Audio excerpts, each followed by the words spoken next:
안녕하세요. 얼마 전에 이혼에 성공한 40대 초반의 싱글맘입니다. 오늘 사연은 60 많은 시댁과 전 남편에 관한 이야기예요. 그들의 욕심이 스스로를 어떻게 무너지게 만들었는지 모두 이야기해 드릴게요. 남편과는 20대 후반에 만나 30대 초반에 결혼했어요. 솔직히 30대 초반에 결혼할 생각은 없었지만 아이가 생기는 바람에 어쩔 수 없이 결혼하게 된 상황이었죠. 아이 때문에 한 결혼이라 많은 것을 포기해야 했어요.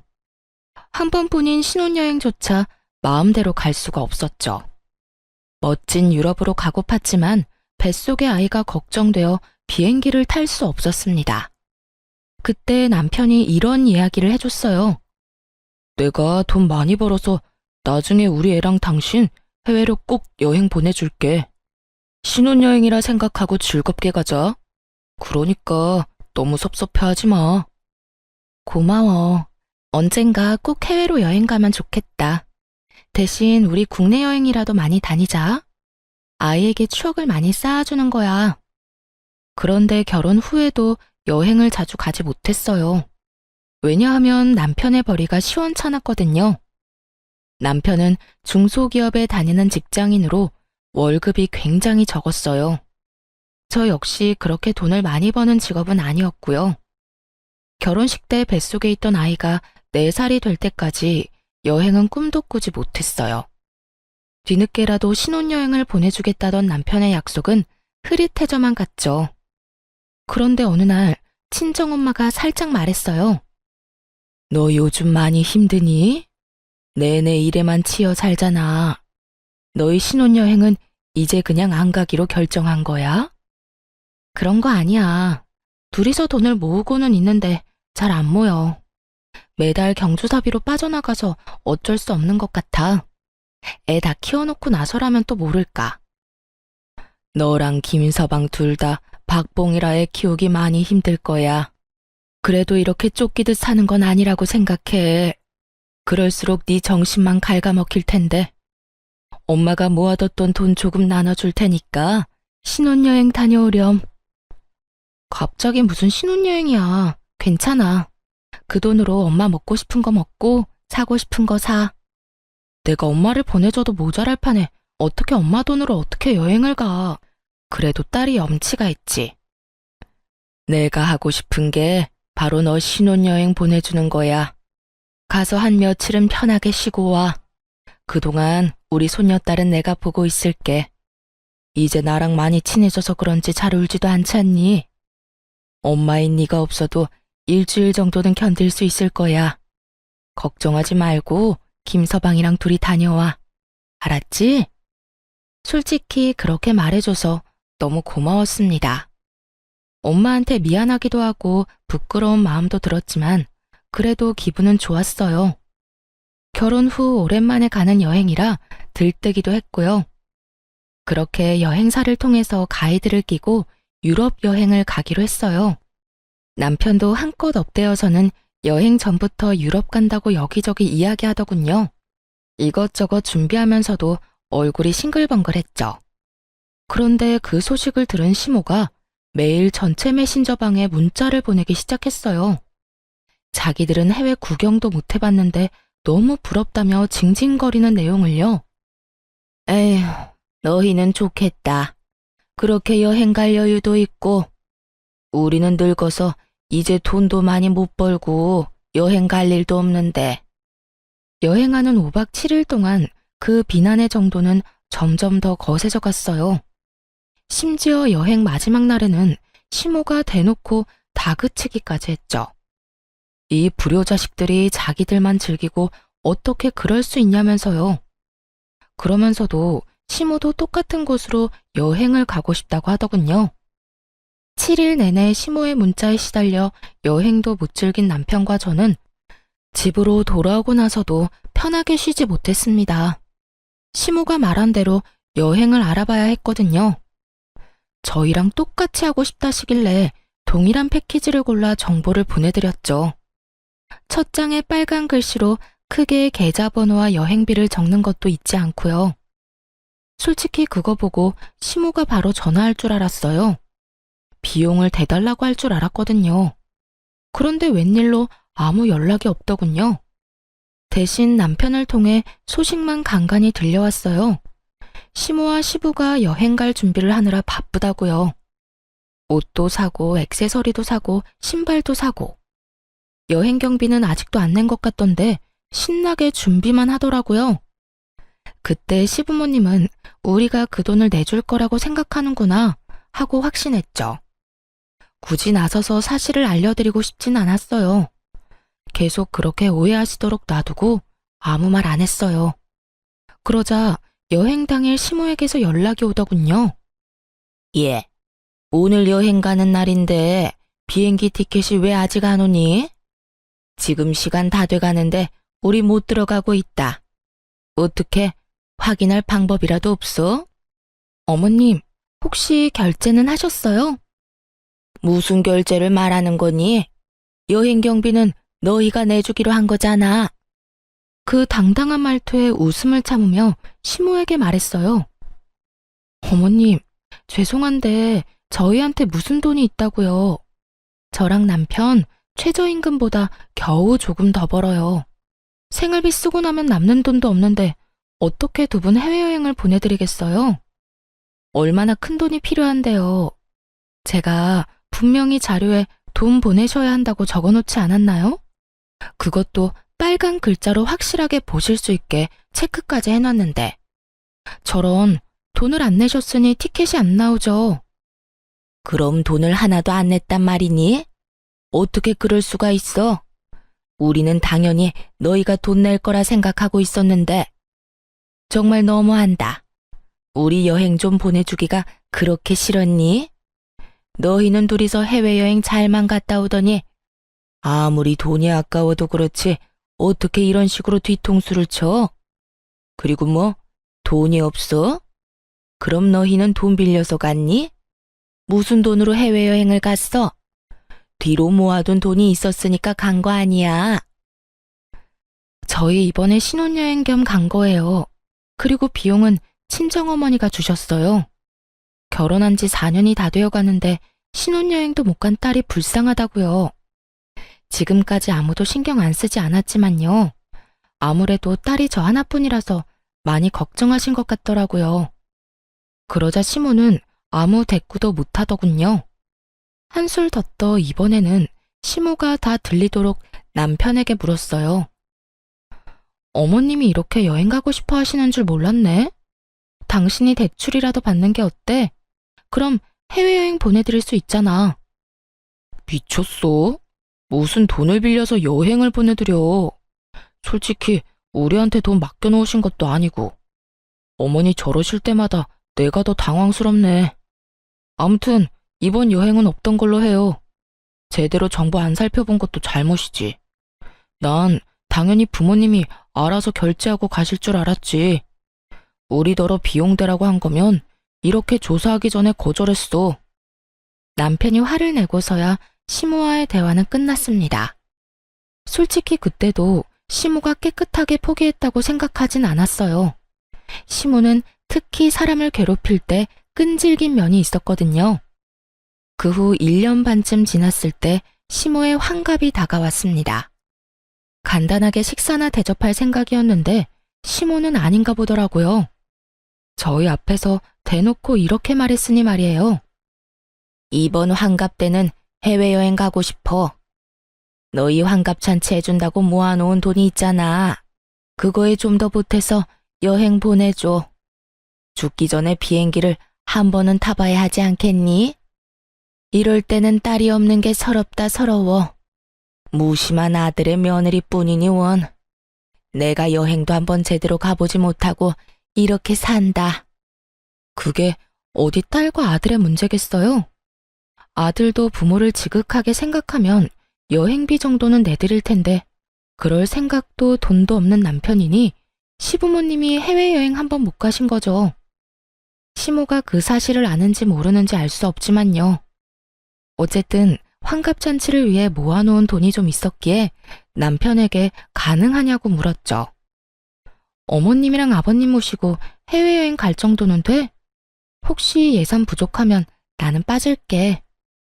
솔직히 거기에 끼고 싶지 않았습니다.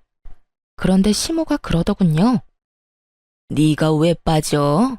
너도 같이 가야지. 그리고 이번 여행 계획은 꼭 네가 짜야 한다. 여행사에 다 맡기는 거 나 별로 안 좋아해. 알았지? 그 이야기를 듣는데 귀찮다는 생각만 들더군요. 그래서 시댁에서 돌아오자마자 남편에게 말했어요. 두 분 모시고 가는 여행 계획 당신이 세워. 나는 일하는데 애도 봐야 하고 너무 바빠. 그것까지 할 시간 없어. 그리고 당신이 어머님 취향 다 알잖아. 나는 잘 모르고. 괜히 여행 가서까지 트러블 만들고 싶지 않아. 그러니까 당신이 다 계획 짜고 어머님께 보내드려. 그렇게 남편이 모든 계획을 짜고 시모에게 계획표를 전달했어요. 웬일로 시모는 계획표를 보고도 별말을 하지 않았죠. 그런데 해외에 도착하는 순간 시모의 본색이 드러났어요. 하나부터 10까지 다 마음에 안 든다며 하나하나 딴지를 걸기 시작하는 거예요. 남편이 짜놓은 계획대로 움직이지 않고 도중에 행선지를 변경하는 일도 잦았죠. 얘, 너무 볼만한 게 없다. 우리 여기 가지 말고 딴 데 가자. 저기 줄 서 있는 거 안 보이니? 그런데도 기다리자고? 나는 그렇게 못해. 당장 다른 곳으로 가보자. 여기보다는 저기가 더 재밌을 것 같은데 저쪽으로 가. 첫날 그렇게 일정을 다 틀어버렸으면서도 만족을 못했는지 시모는 숙소에 도착하자마자 화를 냈어요. 아니, 숙소가 왜 이 모양이야? 너 솔직히 말해봐라. 나한테 좋은 거 해주기 싫어서 지금 이러는 거지? 너희는 고급 호텔에 묵었으면서 나는 이런 곳에서 묵으라니? 이게 말이 되니? 여기서 잤다가 몸에 벼룩이라도 붙으면 책임질 거야? 시모를 데리고 간 곳도 당연히 호텔이었어요. 5성급의 엄청 좋은 호텔은 아니지만 그래도 3, 4성급 정도는 되는 곳이었죠. 그리고 꼭 그런 부정적인 이야기는 남편이 없을 때 저한테만 하더군요. 그래서 여행이 끝나갈 때쯤에는 슬슬 한계에 도달했어요. 돌아오는 비행기를 타고 공항에 도착했을 때 결국 폭발하더군요. 남편이 잠깐 화장실에 들렀는데 그때를 틈타 시모가 또 쏘아댔거든요. 너 진짜 너무하다. 우리가 해외여행 보내달라고 한 게 그렇게 싫었어? 그래서 이딴 식으로 사람 괴롭히는 거야? 아니, 숙소도 마음에 하나도 안 들고 관광지도 별로고. 솔직히 말해봐라. 우리한테 좋은 거 해주기 싫었지? 하나만 봐도 네가 우리를 어떻게 생각하는지 다 보여. 이런 식으로 성의 없이 한 바퀴 돌고 오면 그냥 끝이라고 생각하는 거지. 저번에도 느꼈지만 넌 정말 뻔뻔해. 시부모를 모시고 다니면서 세상에 이따위로밖에 못하니? 그저 조용히 그 말을 듣고만 있었어요. 저 멀리 남편이 화장실에서 돌아오더군요. 곧이어 남편이 제 앞에 도착했을 때 남편을 똑바로 보며 말했죠. 당신 진짜 너무하다. 어머님이 해외여행 보내달라고 하신 게 그렇게 싫었어? 그래서 그딴 식으로 사람 괴롭히는 거야? 어머님께서 숙소도 맘에 하나도 안 들고 관광지도 별로셨대. 어머님이 방금 얼마나 화 많이 내셨는지 당신 모르지? 이런 식으로 성의 없이 한 바퀴 돌고 오면 끝이야? 부모님 모시고 이따위로밖에 못하는 거냐고. 뜬금없이 화를 내자 남편은 벙찐 표정을 지었어요. 그 옆에 있던 시모가 무척 당황하며 저한테 따졌죠. 너 왜 이래? 왜 우리 아들한테 화내니? 난 너한테. 어머님, 그냥 넘어가지 마세요. 싫은 건 확실히 짚고 넘어가야죠. 이번 여행 계획이랑 예약 다 남편이 한 거거든요. 저는 손가락 하나 안 댔어요. 섣불리 나서서 여행을 망칠 순 없잖아요. 어머님 취향은 역시 자식이 더 잘할 텐데 말이에요. 어머님이 남편한테 직접 말씀하시긴 어려울 것 같아서 제가 대신 화냈어요. 어머님 말씀대로 성의가 부족했던 것 같네요. 뻔뻔하기도 해라. 내가 너도록 계획 짜라고 했잖아. 근데 왜 우리 아들이 계획을 짰어? 안 그래도 바쁜 애한테 그런 것까지 시키다니? 누가 계획을 짜든 무슨 상관이에요? 여행만 잘 갔다 오면 된 거지. 그리고 어머님, 이 사람보다 제가 훨씬 더 많이 바쁘거든요. 육아도 살림도 집안일도 다 하는데 돈은 똑같이 버는걸요. 그러니까 남편이 남는 시간에 계획 좀 짤 수 있죠. 그렇다고 이 사람이 육아나 살림을 대신해 줄 것도 아니고. 그제야 남편은 자기가 없는 사이에 어떤 상황이 벌어진 건지 파악했어요. 시모가 저한테 한 소리 했고 그걸 제가 남편에게 그대로 돌려줬다는 것을요. 엄마, 짜증내려고 여기 왔어? 여행 가고 싶다고 노래를 해서 경비 대줬잖아. 또 계획도 짜오라길래 몇 날 밤을 고민하면서 짰는데 왜 계속 화만 내? 앞으로 2번 다시 여행 같은 거 안 보내줄 줄 알아.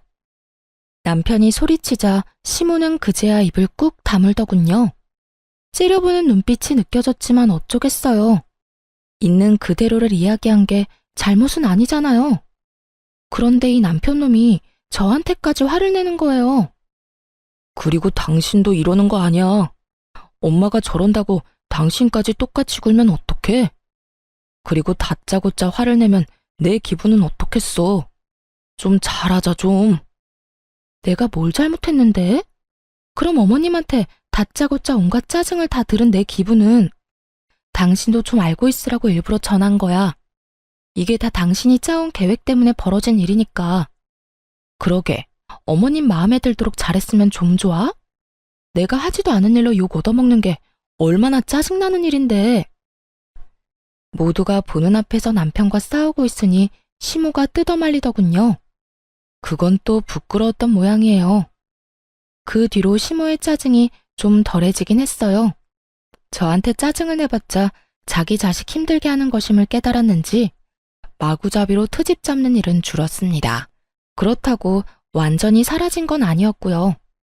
한 1년쯤 정말 평온하게 지냈어요. 남편도 시모도 제 속을 긁지 않고 잘 지나갔죠. 그런데 문제는 친정엄마였어요. 원래부터 몸이 좀 약하신데 뇌경색을 살짝 한번 앓으셨거든요. 팔다리의 감각이 이상하다고 해서 병원에 갔는데 뇌경색 진단을 받은 거였어요. 의식을 잃을 정도까진 아니었고요. 다행히도 증상을 발견하고 바로 병원에 가서 그런지 잘 치료받았습니다. 약하게 다리를 절게 되시긴 했지만요. 재활치료를 계속 받으셨지만 빨리 낫는다는 느낌은 없었어요. 아무래도 연세도 있고 본래 몸 상태도 그렇게 좋지는 않으셨으니까요. 외동딸로서 항상 엄마 걱정을 할 수밖에 없었어요. 10년 전에 아빠와 사별하고 혼자 남은 엄마가 혹시라도 다치면 어쩌나 하고요. 그래도 요양보호사나 간병인의 도움을 받는데 큰 문제는 없었습니다. 엄마가 소유한 4층짜리 상가 건물 덕분에 금전적으로 여유가 있었거든요. 아빠가 돌아가시면서 남긴 재산과 보험금으로 사신 거였죠. 그곳의 임대 수익으로 요양비, 간병비 정도는 충분히 지불할 수 있었어요. 그래서 저도 엄마도 마음의 짐은 좀 덜었죠. 엄마는 매일같이 이렇게 말씀하시곤 했어요.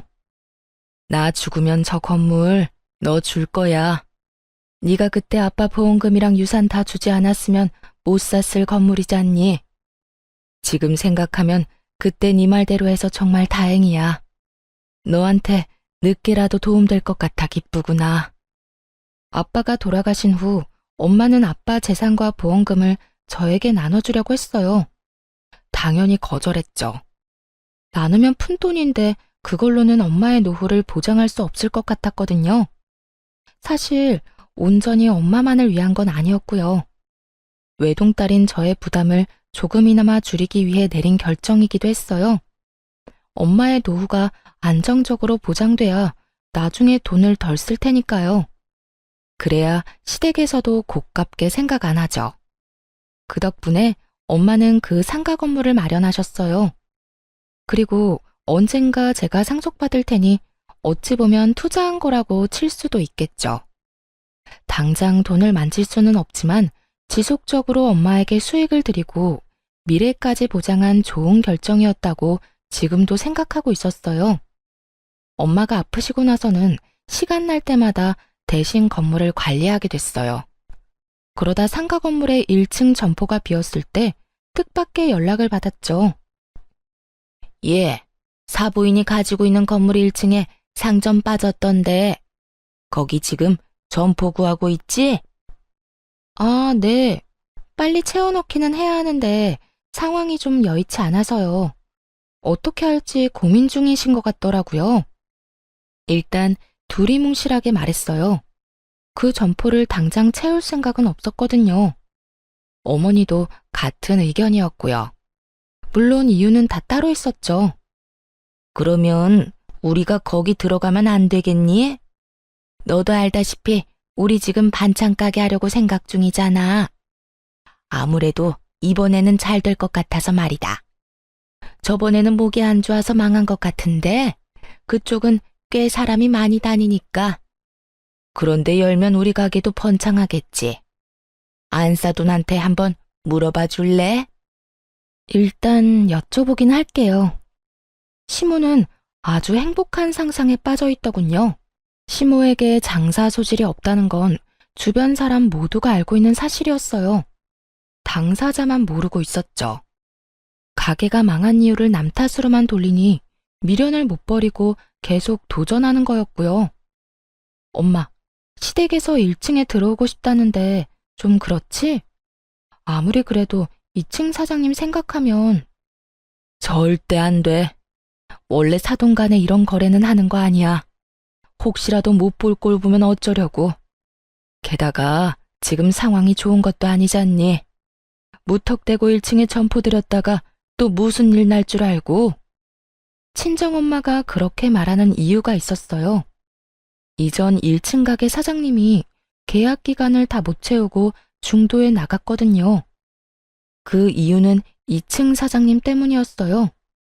매번 만날 때마다 다투더니 결국 참다 못한 1층 사장님이 먼저 나가버린 거예요.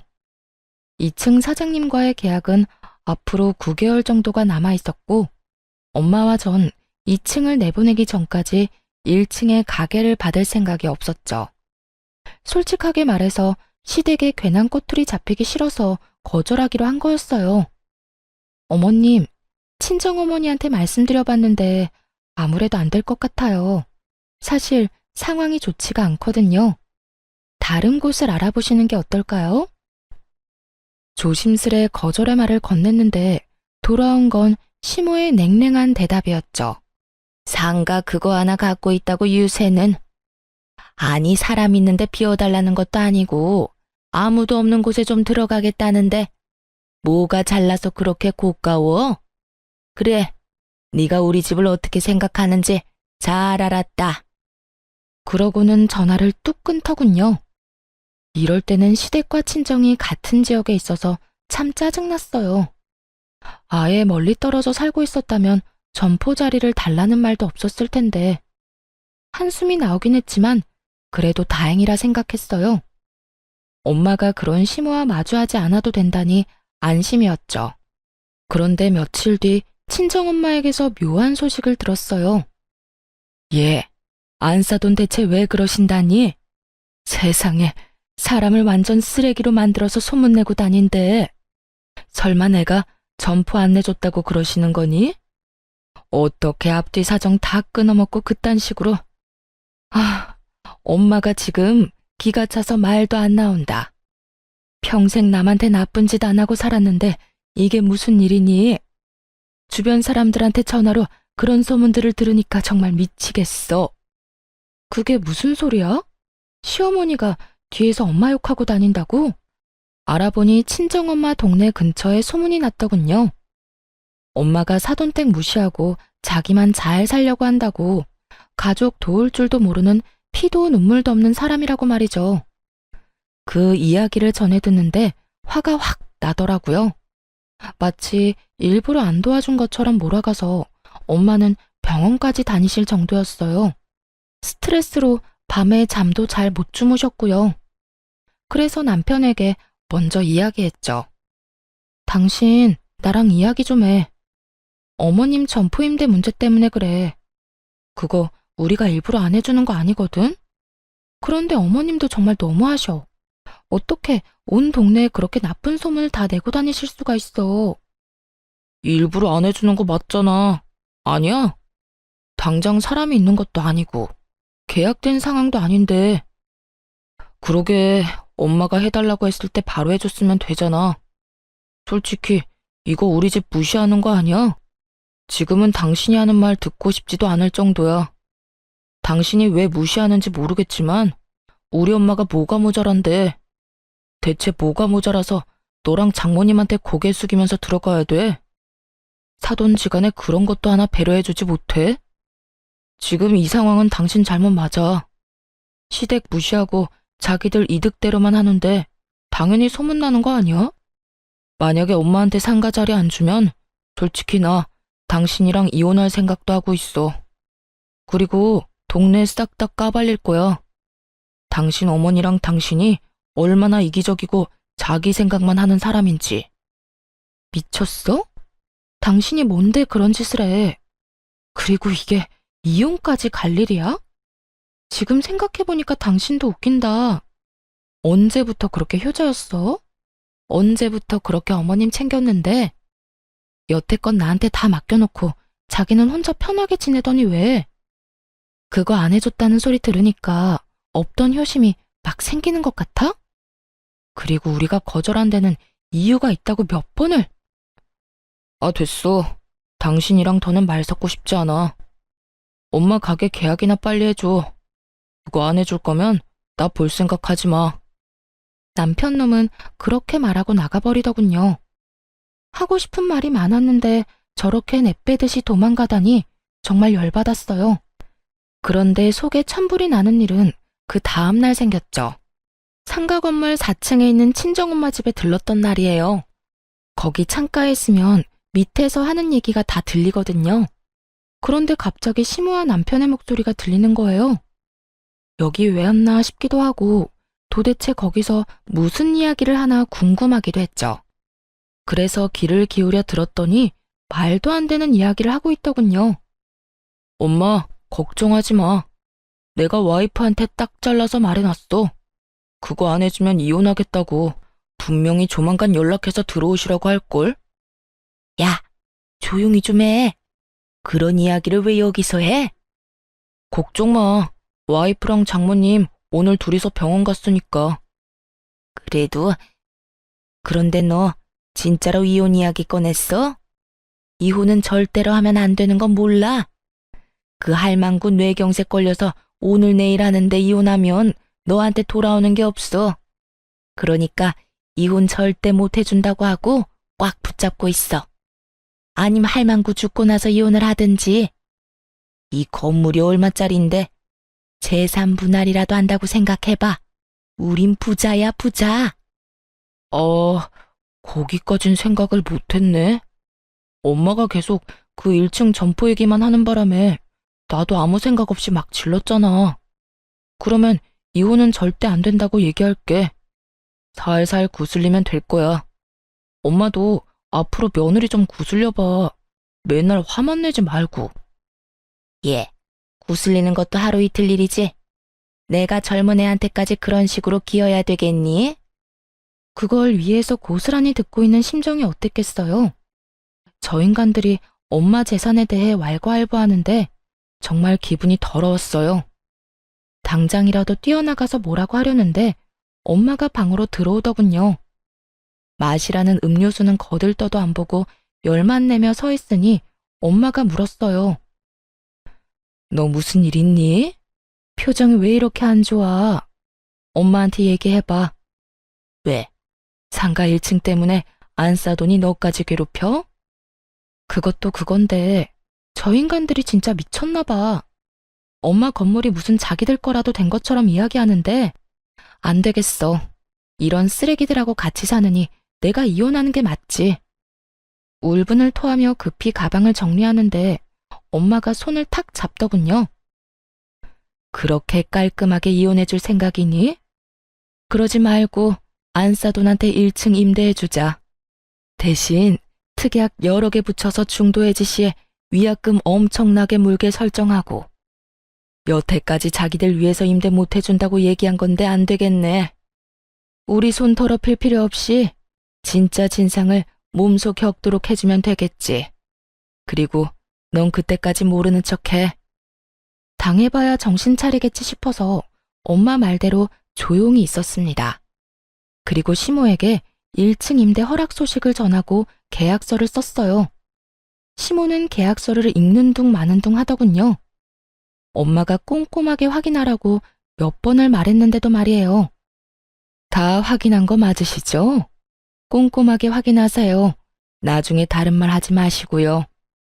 다 읽었어요. 진작 이렇게 해주면 좀 좋아요. 서로 얼굴 붉힐 일 없잖아요. 서로? 일방적으로 온 동네에 악질적인 소문 다 내놓은 건 그쪽이죠. 아, 더 이상 말 섞고 싶지 않네요. 돈이나 꼬박꼬박 내세요. 시모는 잠깐 입을 삐죽거리는가 싶더니 금세 들뜨더군요. 기분 좋은 표정으로 가게를 꾸리고 리모델링도 했죠. 그러나 그 즐거움은 오래가지 않았어요. 2층 카페 사장이 1층 시모 가게에 매일같이 나타나 진상짓을 하기 시작했거든요. 시모는 성질을 죽이고 처음에는 내내 하며 조심스럽게 대했지만 끝이 없었어요. 2층 사장이 계속해서 불평불만을 쏟아냈거든요. 결국 2층 사장을 어떻게든 하라며 전화했길래 거기다 대고 말했죠. 어머님, 처음에 1층 임대 안 해드리려고 한 이유가 바로 이거예요. 1층 사장님이 2층 사장님 괴롭힘 때문에 못 견디고 나가셨거든요. 그거 감안하고 계약하신 거 아니었어요? 저한테 이야기하셔도 해결 방법은 없어요. 두 사람 중 한 사람이 나가야 끝나는 거죠. 나 몰라라 하는 저와 엄마 때문에 시모는 머리끝까지 화가 난 모양이었어요. 이런 게 어딨어? 이건 사기야. 2층 사장이 얼마나 진상인데 우리가 왜 나가? 저 사람이 나가야지. 2층 계약 기간 아직 남았어요. 그래서 마음대로 내보낼 수 없고요. 사실 6개월 후에 2층 계약이 만료되면 연장하지 않을 거였거든요. 연장 의지가 없음을 미리 밝혔고 상대방도 마찬가지고요. 그렇지만 그 사실을 시모에게 알려주지는 않았어요. 희망이 보이지 않아야 더 힘든 법이잖아요. 결국 시모는 4개월 내내 그 2층 사장에게 시달렸어요. 반찬 가게라 어쩔 수 없는데도 냄새가 나니까 어떻게 좀 해달라. 시모가 전화라도 하고 있으면 시끄러우니 조용히 해달라. 1층 앞은 너희가 깨끗하게 쓸고 닦아라 등등 수많은 진상짓을 당했죠. 결국 시모는 1년의 계약 기간도 다 못 채우고 해지를 하겠다며 난리를 피우더군요. 그런데 어머님, 중도 해지하면 위약금 무셔야 해요. 보증금만큼 내셔야 하는데 가능하시겠어요? 어려우실 것 같으면 여기 대신 들어올 사람 찾든지요. 여길 누가 들어와? 저런 진상이 있는데. 너 다 알고 나한테 상가 임대한 거지? 무슨 소리세요? 처음에 거절한 건 저희 쪽이잖아요. 그런데 동네에 소문 다 내서 결국 상가 임대하도록 만든 건 어머님이고요. 그런 짓 저지르시고도 또 제 탓을 하세요? 시모는 대꾸할 말을 찾지 못했어요.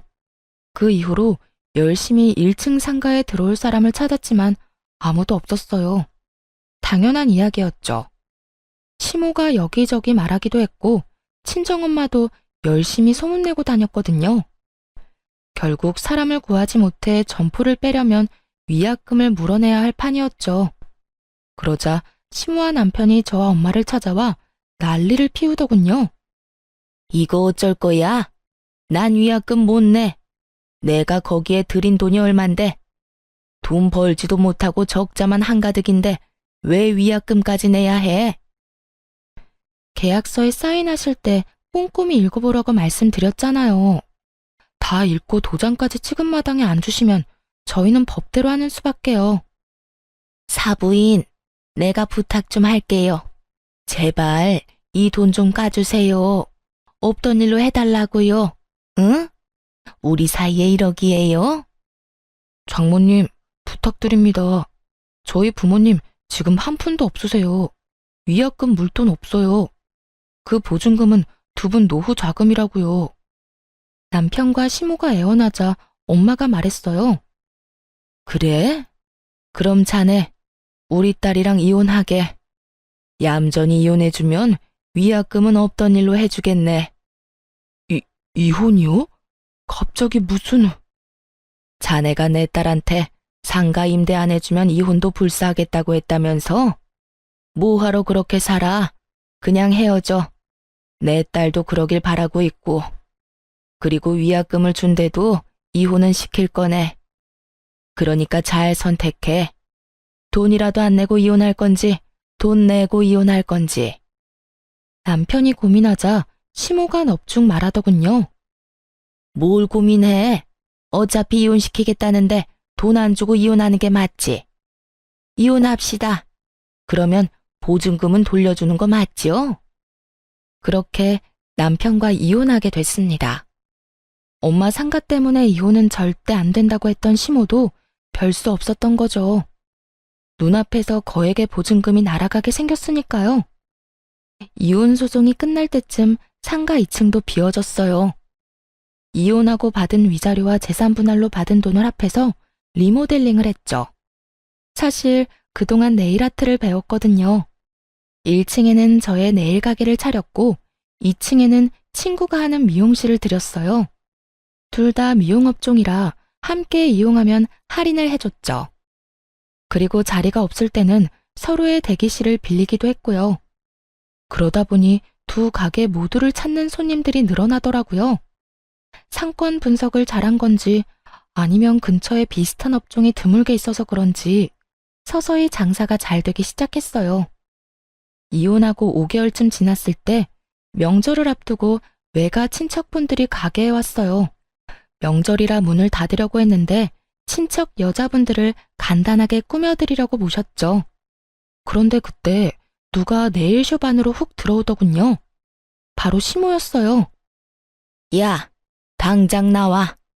너 우리한테 사기쳤지? 2층 진상 금방 나갈 거 알았으면서 왜 말 안 했어? 우리 가게에서 빼버리려고 그런 거지? 그래 놓고 그 자리에서 지금 장사를 하겠다 이거야? 여기 내가 계약한 곳이었어. 진상만 아니었으면 지금까지 잘 영업했을 거라고. 나만 망할 수 있냐? 너도 같이 망해야지. 그렇게 말하면서 시모는 작정하고 네일 도구들을 다 때려 부수더군요. 지금 뭐 하시는 거예요? 상가에 들어오지 말랬는데 굳이 들어온 사람은 그쪽이고 나가라고 안 했는데 나가겠다던 사람도 그쪽이잖아요. 정말 어이가 없어서. 왜요? 장사가 잘 되니까 이제 와서 배가 아파요? 그래, 배 아프다 이년아. 내가 억울해서 미치고 팔짝 뛰겠어. 어떻게 장사 잘하던 사람 내쫓아놓고 여기서 네가 직접 장사를 해? 이 사람들은 그거 알고 여기 와서 손톱질하고 있어? 다들 잘 들으세요. 이 여자 정신 나간 년이에요. 멀쩡하게 일하던 사람 쫓아내놓고 자기 이속이나 챙기는 싸가지 없는 년이라고요. 그런 여자한테 손톱 손질 받아서 뭐해요? 당장 가세요. 이 여편네가 정신이 나갔나? 지금 누구한테 이년저년이래? 우리 시조카가 왜 당신한텐 연소리를 들어? 이 가게가 아줌마 것도 아닌데 정신 나간 소리 하는 것 좀 봐. 이거 치매 걸린 거 아니야? 그래, 우리 조카 말 들어보니 그렇게 괴롭혔다던데. 오늘 사람 환장하게 하는 거 보니까 더하네. 한두 번 해본 솜씨도 아닌 것 같고. 깽판을 치고 싶으면 당신 집에서나 해. 아니면 내가 아줌마 가게 가서 깽판이 뭔지 보여줘? 어디서 애를 잡아? 나이는 대체 어디로 처먹은 거야? 이런 걸 그냥 놔둔 걸 보니 언니가 참 마음이 약해. 나 같았으면 다리 몽둥이라도 하나 부러뜨렸겠다. 어디 한번 병원 신세 지도록 만들어줘? 무시무시한 우리 외숙모와 이모의 말에 시모가 깜짝 놀라더라고요.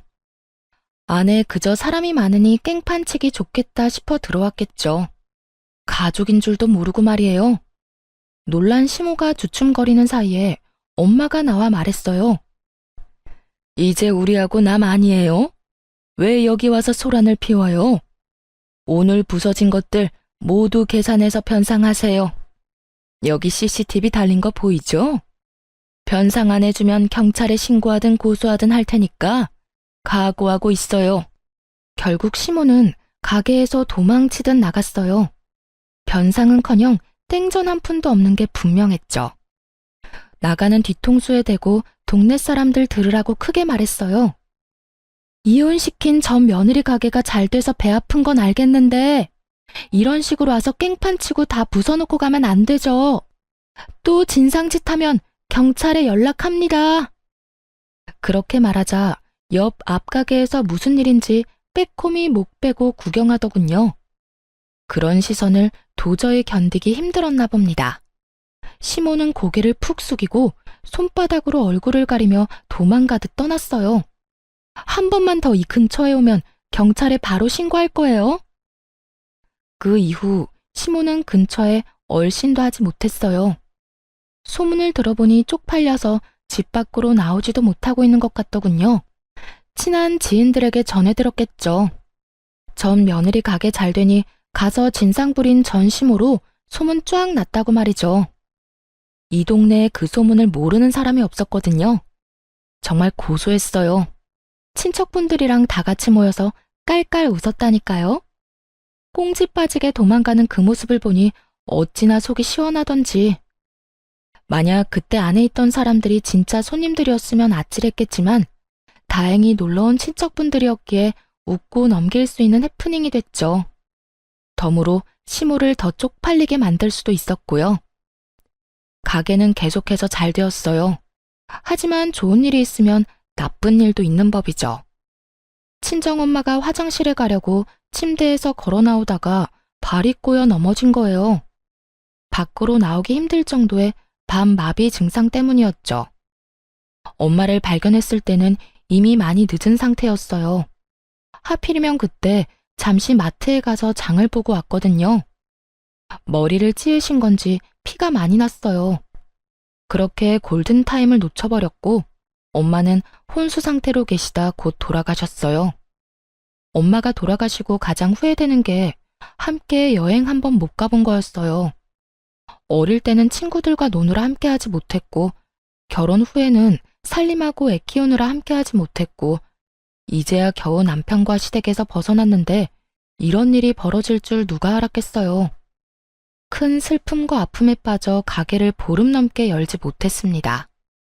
그래도 계속 쉴 수는 없잖아요. 마음의 정리가 아직 덜 된 상태로 가게 문을 열었는데 전 남편이 찾아왔더군요. 정말 만나고 싶지 않은 사람이었어요. 보는 순간 확 밀려온 구토감을 참느라 죽을 뻔했죠. 장모님 소식 들었어. 몸은 좀 괜찮아? 그래도 전부인이라고 신경 써주나 싶어서 최대한 감정을 누르고 말했어요. 괜찮아. 그런데 무슨 일로 왔어? 장례식은 다 끝났는데? 당신이 힘들까봐 와봤지. 얼마나 힘든지는 모르지만 그래도 누군가에게 기대고 싶을 거 아니야? 아무래도 내가 옆에 있는 게 나을 것 같아서. 이런 기특한 생각을 하는 놈이 아닌데 그 말을 듣는데 의심만 더 생기더군요. 그래도 이제 그건 당신 역할이 아니야. 맞은 건 고마운데 나 진짜 이야기할 힘도 없어. 그래, 이제 내 역할은 아니지. 하지만 잘 생각해봐. 우리가 헤어진 게 어디 우리 둘 때문이겠어? 아니잖아. 우리 엄마 때문에 다 이렇게 틀어진 거잖아. 나 생각 많이 해봤어. 당신이랑 다시 합치고 싶어. 왜 남들 때문에 이혼해서 이렇게 따로 살아야 해? 그때 그 일 아니었으면 우리 지금쯤 이혼 안 하고 잘 살고 있었을 거야. 지금 무슨 헛소리 하는 거야? 우리가 이혼을 한 건 당신이랑 당신 엄마 때문이지. 나는 엄마한테 당한 것뿐이야. 재혼하면 우리 엄마하고는 영 끊고 살면 돼. 진짜 지독한 사람인 거 나도 잘 알고 있으니까. 요즘 하는 거 보면 진짜 정신 나간 사람 같아. 완전 치매 걸린 노인이 따로 없다니까. 제정신이 아니니까 자식을 이혼시킨 거겠지. 그리고 아직도 잘 되지도 않는 장사하겠다고 돈을 얼마나 쓰는지. 그때 받아간 보증금이 이제는 한 푼도 없어. 이제 와서 나더러 부양하라는데 내가 왜 해? 엄마 때문에 내 인생도 이렇게 망했는데. 이혼남 신세 돼서 지금 앞가림도 못하는데 말이지. 그래서 당신 찾아온 거야. 나 진짜 우리 엄마지만 정 떨어져서 같이 못 살겠어. 왜 그렇게 진상짓을 다 못해서 안달이 난 걸까? 전 남편은 시모를 열심히 욕하며 제가 공감하기를 바라고 있었어요. 하지만 머릿속에 한 가지 생각밖에 안 들었죠. 이놈은 엄마 건물이 내 것이 되자마자 찾아왔구나.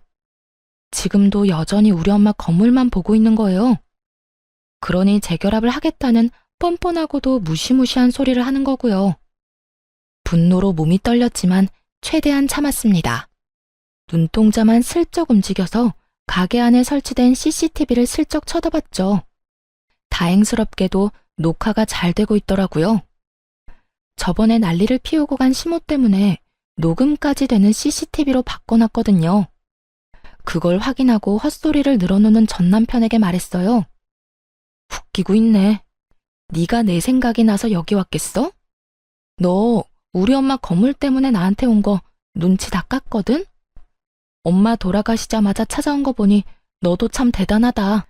우리가 당신 어머니 때문에 틀어졌다고? 그거 착각이거든? 나는 너희 모자가 우리 엄마 건물 두고 소곤소곤 이야기할 때부터 이혼하고 싶었어. 맘대로 이 건물을 너희들 것처럼 여길 때부터. 그걸 다 들었다고? 어떻게? 그래, 내가 하나부터 열까지 싹 다 들었지. 그때 생각하면 아직도 온몸이 부들부들 떨려. 인간 같지도 않은 쓰레기들 어떻게 해야 잘 처리했다고 소문날까 고민 좀 했지. 근데 뭐 알아서 분리수거되러 쓰레기통에 들어가던데. 그 가게 일부러 너희 엄마한테 준 거 맞고 일부러 특약 그렇게 넣은 것도 맞아. 다 알면서 2층 사람 진상인 것도 2층 계약 종료일 다가온다는 사실도 말 안 했어. 혹시나 이혼할 때 피곤하게 할까봐 걱정했는데 돈이 걸리니까 바로 해주더라. 그래놓고 뭐? 너희 엄마 때문에 우리가 이혼을 했어? 네 엄마 탓이 절반이고 네 탓도 절반이야. 어디서 청렴결백한 척이야? 네가 양심이라는 게 있으면 적어도 엄마 돌아가시자마자 쳐들어오는 건 피했어야지. 안 그래도 엄마 돌아가시고 싱숭생숭해서 힘든데 열받아 죽겠잖아. 쓰레기야, 어떻게 책임질래? 어? 내 기분 어떻게 책임질 거야? 여기서 더 이상 나 화나게 하지 말고 지금 당장 내 눈앞에서 꺼져.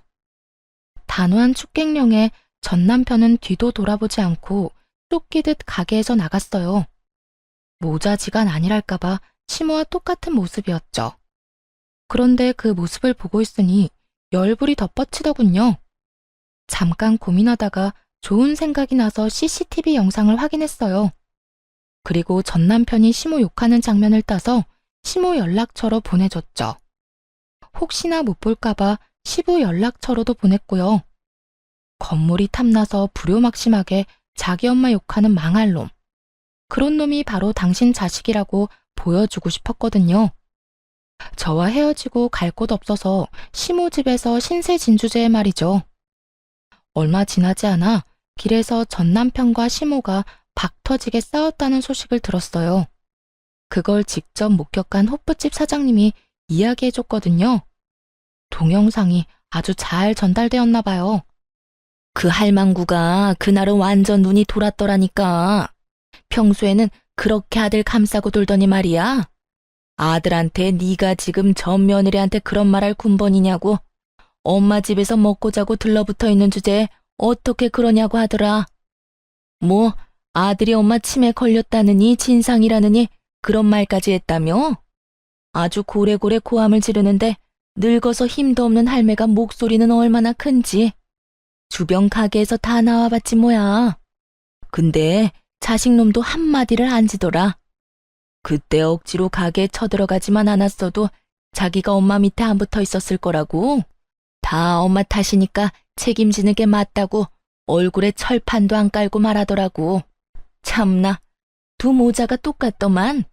소식을 전해준 호프집 사장님에게 그저 조용히 싱긋 웃어 보였어요. 예상한 대로 두 사람이 확 찢어졌더군요. 그 뒤에는 전 남편이 전시댁에서 쫓겨났다는 이야기를 들었어요.